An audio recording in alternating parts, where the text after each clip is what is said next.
Welcome to the Learner Experience Evolution, a podcast for corporate learning leaders, featuring interviews with change enthusiasts at AllenComm and in the larger corporate L&D community.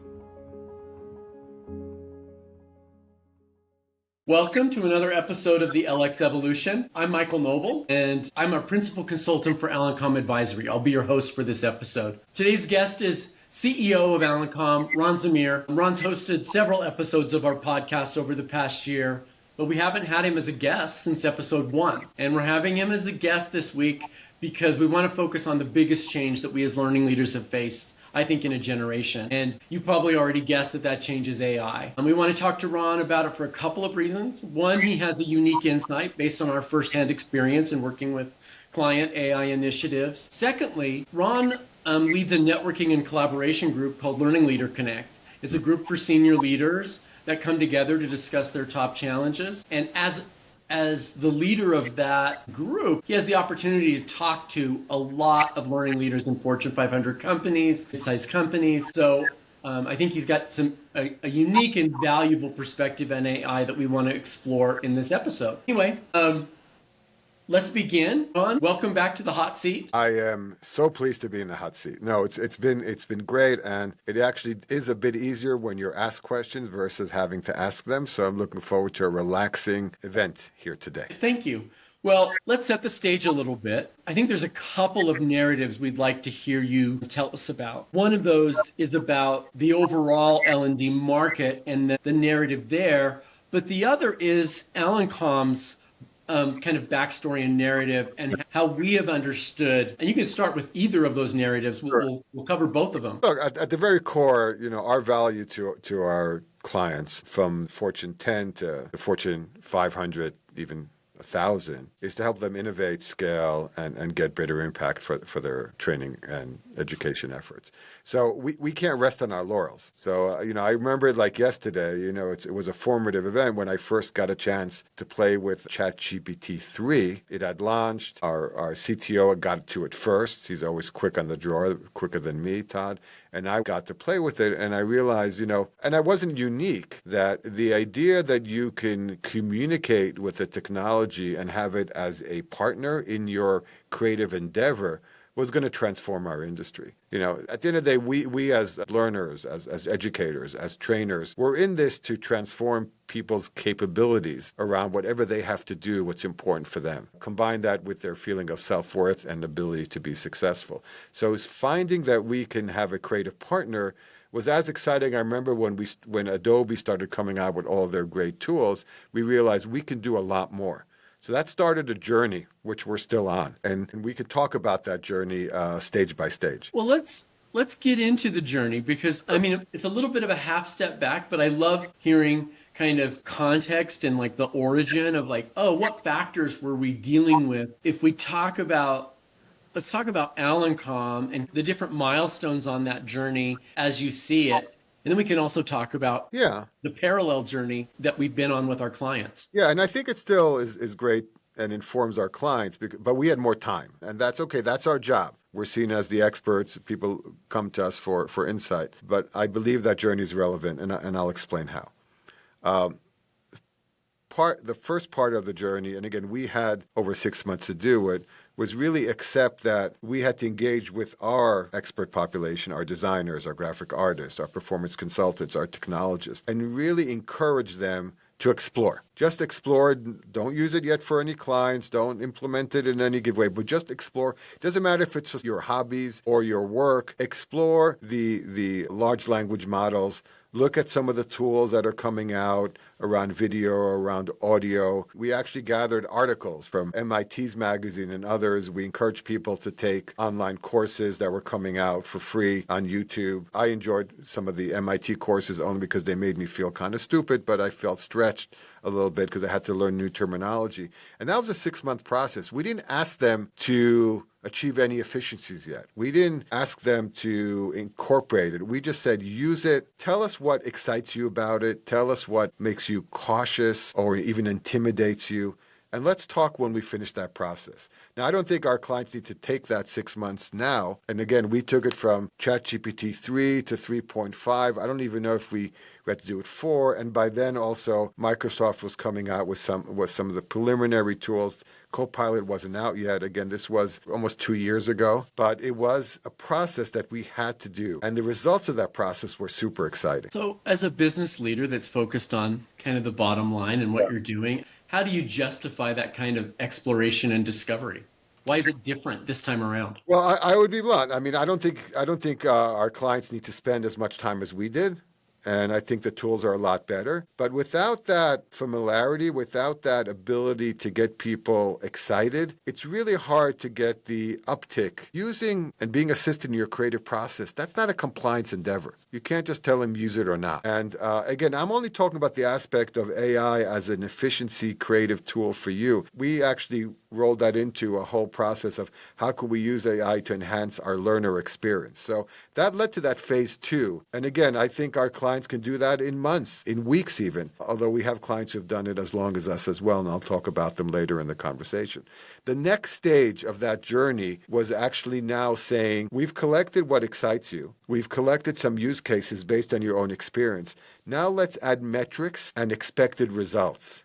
Because without expected results, you don't know what to measure. Without measurements, you don't know how to evaluate your expected results. So that's an important duality that you have to work in anything, much less in accepting a new technology into the fold. And that led to it was over the summer when things get a little bit quiet here, although it was a summer, and that was the summer of 2024, when we started saying, let's put some numbers. So we pegged around 30%. We said, let's isolate 10 areas that impact our ability to provide more, better, and faster to our clients.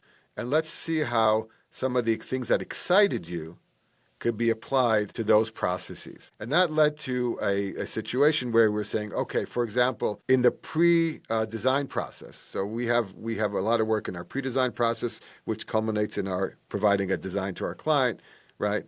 And getting them on board. And that includes the content curation up front. Then we have our design phase where we're actually fleshing out the learner experience. And then we have the integration implementation phase where we're working with the client's LMS, LXP, SAP system, their human resource management platforms, all that. And in every one of those phases, we looked at where are the efficiencies, but more importantly, where are we raising the bar on the deliverable? Because this is not just about doing things faster with less people. This is also about, and I think with that, it will actually stick in our industry, creating better experiences that are more vital, more achievable. So that led us to identify the areas and also measure where are we achieving that 30% efficiency and 30% innovation. And again, we just pegged it as an exercise. In some areas, we came in under 10%. Other areas, we came under in 60%. I mean, I'll give you one example. In the issue of incorporating more video and more animation in a typical learning experience, the metrics hit over 70%, i.e., what does that mean, that 70%?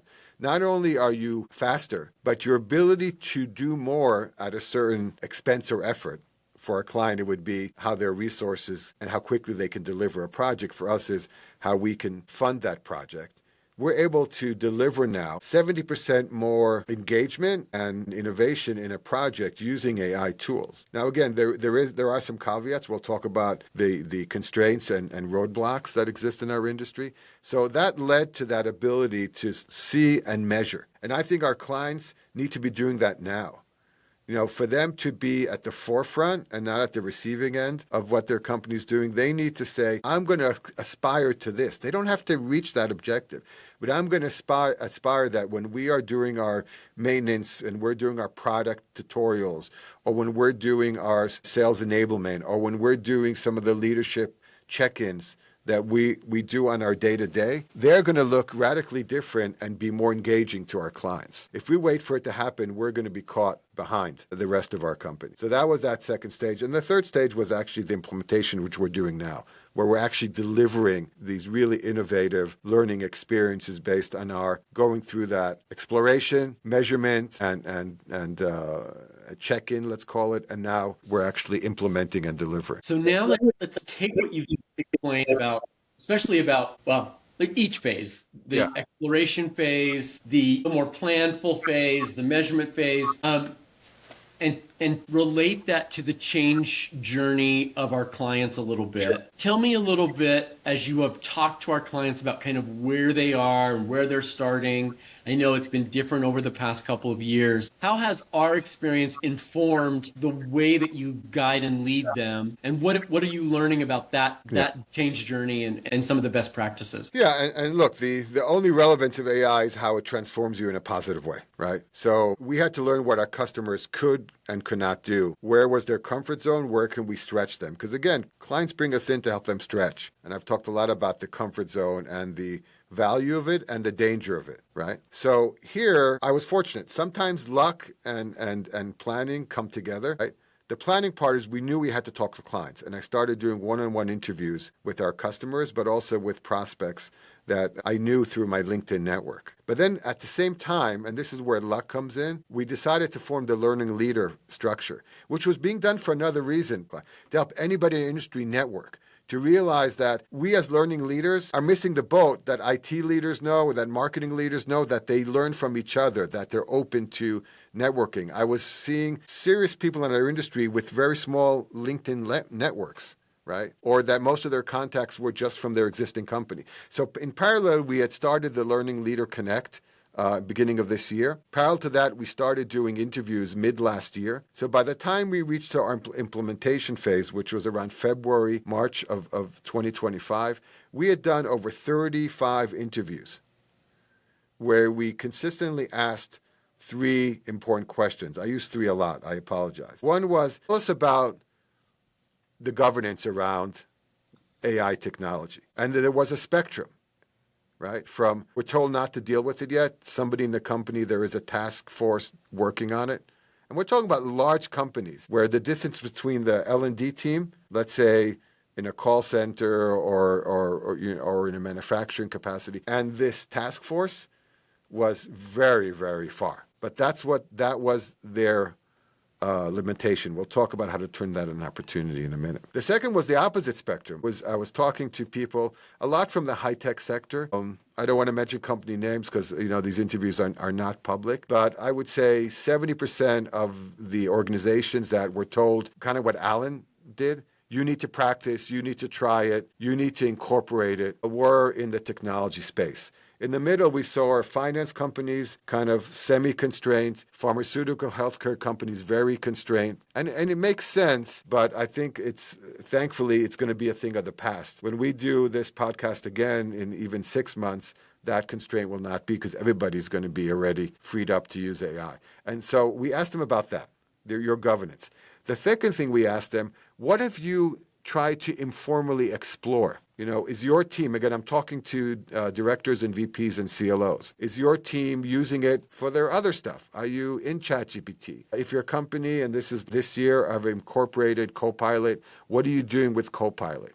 What have you found? What have you not found? Their ability to think about it, not just listen to vendors or listen to even podcasts like this, was a critical aspect of their readiness of where their comfort zone was. And the third question we asked, if you would like to implement it, where would you like to implement it first? So we left these conversations with 3 data points. What are your limitations? What are your experiences? And what are your aspirations? And then we took all that and started blowing up where we thought the market would start accepting AI-driven learning experiences, AI as an efficiency and creative tool. And that really is where we are today and what excites us because we're seeing our peers get as excited as our designers were months ago. And I think that's going to be a tipping point for everybody. I've got 2 questions to follow up with what you just said. One of them relates to, and you can choose which direction we go. One of them relates to governance, right? Because I think we've tended to think of governance as an obstacle and red tape, a necessary evil. I was looking at I think it was Deloitte research that said good governance in AI can accelerate your transformation by 30% because governance equals trust equals more rapid adoption. It's not how we're used to thinking about governance. And the other one is with all these research that you've done, And you've mentioned some extremes to no AI, to go explore and be free. What's that sweet spot? So we can talk about the sweet spot first. Or we can talk about the governance, why governance matters. But which of those makes sense for you in terms of next? Well, I think when we get to our viewpoint, let's ignore the successes right now, and we're pleased with our successes as well as our challenges, because you don't learn unless you have challenges. The point of view, and I'm seeing this with other learning experts, Josh Burson and Elliot Mazie, and all these people that, in our industry, I've turned 60 here at AllenComm. We never fade away. We just stick around. So that's a good thing or a bad thing, depending. But we know how to delegate. So we got people like you and others that are really leading the fray right now. But the viewpoint that I think we've developed is governance, and the focus on governance has accelerated what your company is doing with AI. So the only connective tissue that you lack is being and having an understanding of where your company's going, not for L&D, not for talent management, but for their own efficiencies, effectiveness, and enhanced customer experiences, and tap into that well of capability. Tell me, Ron, before you move on, Sure. a little on the what, like how does governance translate to practical decision making that the leader has to make? Well, first of all, governance does give permission for companies to spend. Their governance model usually limits what they can do and cannot do, and they'll spend on what they can do, and they won't spend on when they can't do. So it's clarity, right? Also, embracing your governance model gives you as a learning leader a lot of power in a conversation. When you can come and say, look, this vendor that I'm interested in is asking for, and we're going to talk about what vendors are doing. I want to talk about ATD a bit. I just got back from ATD in DC. They're asking, I want to raise our subscription model because they're asking for more money to include all these great AI tools. Now, you can go into that conversation, and it's a typical conversation we all don't like, because budgets are tight. We're asking for more. We're probably going to have to take money away from somewhere else, and that puts us in an uncomfortable decision of having to, play Solomon or something, like that. The governance models give us permission to use what other people's money in the company has been invested in. And if we can come into that conversation and not talk about that feature, that new feature, but say, I'm going to be doing these three things. I'm going to be curating content better. I'm going to be outlining content better. I'm going to be localizing content better so I can enhance the engagement, the competency, and the uptick of my efforts. And I need those. I'm using Copilot as an example. You could be a Google shop, you could be others. I want to use the deeper level, the foundry level. Again, we can talk about that now or in a separate. And all I need is the time to send my people to get them trained on this. That gives you a lot of power. So leaning into, and that's going to be my theme. My theme when I get a question, so Ron, what should we or what can we be doing? I say, first of all, lean into it in a very practical, real way. Leaning into is not attending webinars or just being knowledgeable. Leaning in is to experimentation, trying, and implementation. And so for me, we have a governance model in AI. I mean, look, we're not a cobbler going barefoot, right? We have very strict rules at AllenComm about getting approval from clients on the use of AI tools, and what are the limitations are. Can we use them as a pre-design phase when we're not engaging with client content, or can we use them also when we can get engaged with client content, right? So every company has their approach, but I think if you can lean into what has been approved and what the limitations are, you can do a lot. Governance should never be an excuse not for doing something. No, I think this takes us to where you were going. It taps into my own curiosity about the industry's going in a couple of different ways. This will tie into your experience at ATD, but my question is a little bit about investing in services, investing in specialized L&D AI tech. What's the sweet spot there? Tell us a little bit about what you saw at ATD, what your experience was, and maybe what your opinion is on these learning leaders that are looking at, do they go find a specialized technical application? Yeah. Do they partner with the enterprise tech system to engage a services firm to help them with the right agents? Talk to that. Yeah.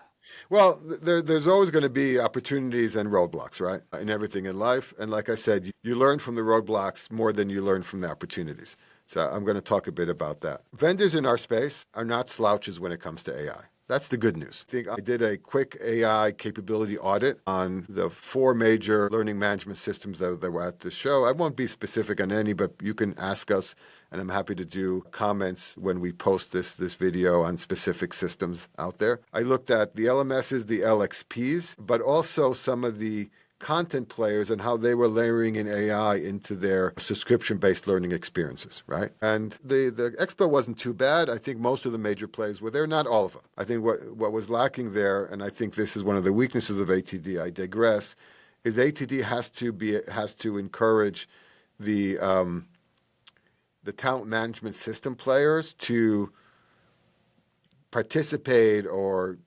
collaborate, because it's always hard for me when I look at, let's say an industry-leading LMS, and I don't see, Oracle Learning, SuccessFactors, SAP, and some of the others there, Workday. I think we know as being industry players that these systems are very important. So I digressed a bit, but the ones I saw were very impressive in the sense that they are incorporating a lot of AI productivity into their tools, the ability to query, to outline, to even produce faster at a certain level. I had a lot of fun at the Articulate booth, just because we are big users of Articulate. We have our own systems, but also Articulate, and I think there's a lot to be said there as well. So that's the good news. Where was I saying, I like what I see, but I would love to have seen something a bit different? I saw a lot of Copilot cloning, and this even was on the content player. So I look at 2 dimensions of what we want to see in an AI technology. We want to see the productivity it gives us. We also want to see how it enhances and changes a learning experience. So I saw a lot of productivity tools. I didn't see a lot of learning experience enhancement, where the learner himself. So sadly for me, a little bit, and I think I'm not pessimistic, but this is the current balance sheet, the current stage of where we are. A lot of what you're seeing in these platforms can be replicated easily by doing an Alt-Tab or working within your Microsoft suite, or, if you're using Google Suite and stuff like that. And I think that's my challenge there is, and we're seeing it because we have access to a lot of these tools. Our clients use them and we use them. We work with, I think, every major LMS and integrate with the backends, is that they're never going to catch up to the big players. They're never going to catch up to Google, to Apple. So you're kind of purchasing something that you're going to have something better on your desktop at any given moment. So that is an opportunity for them as well as for our learning professionals. On the issue of the content players, what we've discovered through our own experimentation, through working with clients and creating AI coaches for leadership, AI, tool tips for call centers and stuff like that. The barrier of entry, and this is good for us, is very low. The architecture being put out by AI companies, again, Spring and others, there's a whole bunch of them out there in the US and Europe and so on and so forth. You can create in a learning experience and integrate, especially if you have access to the client content, you can create an AI partner in the learning experience, running a simulation, running a scenario, somebody accompanying the journey pretty easily. We've benchmarked now the ability to implement AI coaches on a body of knowledge at a few hundred hours of effort, which means the good news is you can do it on your own if you have access to the tools, with a vendor if you have access to a vendor, or through a subscription pretty easily. So the barrier of entry is low. You have options. That's a good thing. Is it still at a place where, for example, I didn't see much adaptive options? So I think in the next few months, we're hoping to see more examples of platforms being able to support an adaptive, personalized learning journey. Again, I don't want to talk about specific vendors here. We may do podcasts with some of those vendors down the road. Again, we don't compete against them. We actually want to promote the best out there for our clients. And I did see 1 or 2 that I think are thinking right, but I haven't seen the implementations yet. And again, I would coach our clients to see you can create some of that on your own or with a consultant pretty easily. That's the good news. So be careful to ask for that extra expense if you're not going to really use it. So in a nutshell, for our listeners, what's the point of view, concise statement, takeaway that you would like our listeners to get at this point in time about AI and L&D. So again, based on research, based on experience, based on where we see the major software platforms going, lean into what your company is using as a way to transform its whole environment. Lean into your existing ecosystem. Any technology your company is going to be acquiring or is already invested in is going to be generating AI capability much faster than the learning ecosystem. Now, if you already own a robust learning ecosystem, which you probably do, ask for it, experiment with it. Don't necessarily invest in it because you're going to get to a decision point. And again, it's all about priorities where you spend your time and money. To choose between, I'll tab almost and teach my people or hire a consultant to develop within a Copilot environment, or I could use this amazing guide and capability that I have in my LMS. And that's a good choice to have. So leaning into AI, leaning into governance, that's the first thing I want to share with viewers. The second thing is experiment with what your company has invested in. And the third, don't be hesitant to tell your vendors, I want you to help me implement this before I buy it. And if you could use that aggressive posture, which is the lean into approach, the curiosity of trying different things, I think you'll be on the right roadmap. Again, we're talking about months here. I think when we revisit this podcast, but I will tell,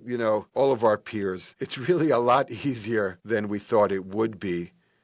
And if you ever need a vendor like Allen or anybody else, don't be afraid to be demanding. Don't be afraid to say, hey, we've been doing it this way with boxes and scrolling. I want to have a animation-centric experience. I want to have a video-centric experience. It's definitely not going to be as expensive as it was. And I think there's a great opportunity to raise the bar and move out of your comfort zone when it comes to your learning experience design. Thank you so much, Ron. We're reaching the end of our time. I'm reminded how lucky I am to work in a services company where we get to hack the learning curve because we get to see both the broad and the really specific use cases. And thank you for sharing that. I'm also going to put in a plug for those of you that are learning leaders that maybe you're in mid-sized to large companies where you're managing a team, where you're talking about your roadmap. Shoot us an email to info@AllenComm.com and we'll see if we can connect you to our Learning Leader Connect group.